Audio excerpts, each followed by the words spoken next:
Gosh, what an honour it is to be here today, Minister, Your Excellencies, Lords, Ladies and Gentlemen.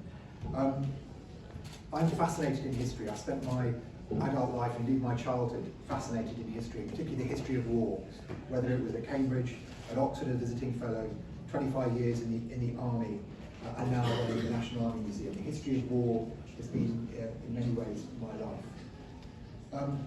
I'm looking at this topic of Poland in the Second World War, and particularly its losses, through a number of lenses.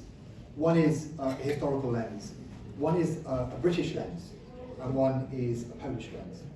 I'm the son of a Polish father and a British mother. My father was in the Warsaw Rising as a member of the Armia Krajowa, went to a camp in Germany, survived that, and then went to Italy and arrived here as a refugee in 1947. And I heard his stories as I grew up. And I also heard the stories of my mother's family, the British family, and I watched those amazing programs about the Second World War and those amazing war films that were made in the 60s and 70s and indeed the 80s. There was a series called The World at War, which was done with the collaboration of the Imperial War Museum. 35 hours of documentary on the Second World War. Poland is mentioned in 7 minutes of that 35 hours. 7 minutes. And 3 of those minutes are the adulation of the German population of Danzig welcoming the Germans there in 1939. So only 4 minutes of 35 hours of this magisterial documentary that shaped the perceptions of the British people mentions Poland as an entity. There is an hour dedicated to the Holocaust of the Jews in Europe, but it's framed within a European context, not within the context that half of the Jews killed in the Second World War were Polish citizens.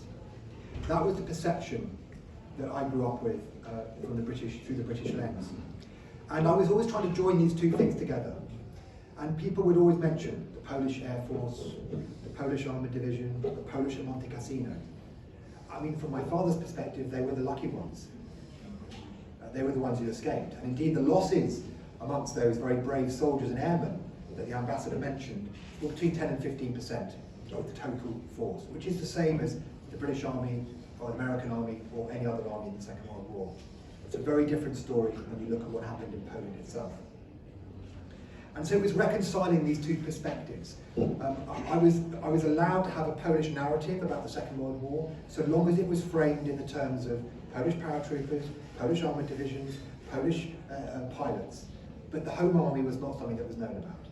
In fact, when I said my father fought in Warsaw, they said, was he in the ghetto? No, he wasn't in the ghetto, it was in 1944. People didn't know about it. They do now, more. But what's happening now with Poland is reclaiming its narrative, its historical narrative of the Second World War. And this was not a war for territory, it was not a war of different national interests. This was a war of annihilation by the Germans on the Poles. It's written down, it's in the evidence, it was a war of annihilation. And they were well on the way to their objective when the war ended. And the losses are staggering.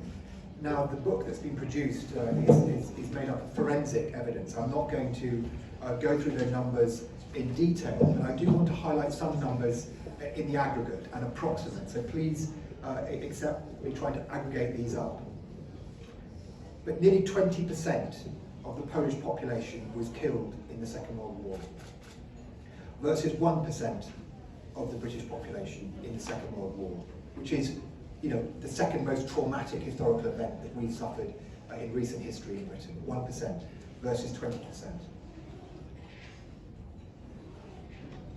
That's 343,000 people killed in the United Kingdom of a population of 48 million. The demographics also tell a very stark story. In 1941, Britain had a population of 48 million. In 1951, it was 50 million.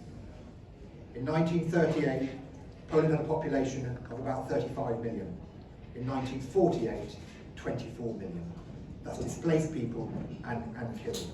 6 million killed in Poland. Approximately half Jewish and half Gentile. This was staggering. Poland lost territory the size of the Netherlands, Belgium, Luxembourg put together, or the size of Austria. or a third of the landmass of Great Britain. Those are some of the sort of territorial losses. Now, most wars end with a resolution, a settlement, and a peace is then sustained for some period. And I think this is where this is very different. This was not a piece of history that had the end of a chapter. This was history left hanging, for some of the reasons the ambassador explained. Primarily because the Soviet Union were co-conspirators with the Nazis in 1939. They had no interest in this story being told. The Allies were straight into the Cold War, and for the Allies the imperative was to get Germany, West Germany, back on its feet as a bulwark against the Soviet Union. So the past could be conveniently parked, particularly regarding Poland. There was a feeling of guilt about Yalta, which made everyone want to close the book in the Western world. And then, of course, as Poland emerged into freedom from the end of the Cold War, there was a desire to get the top priorities done.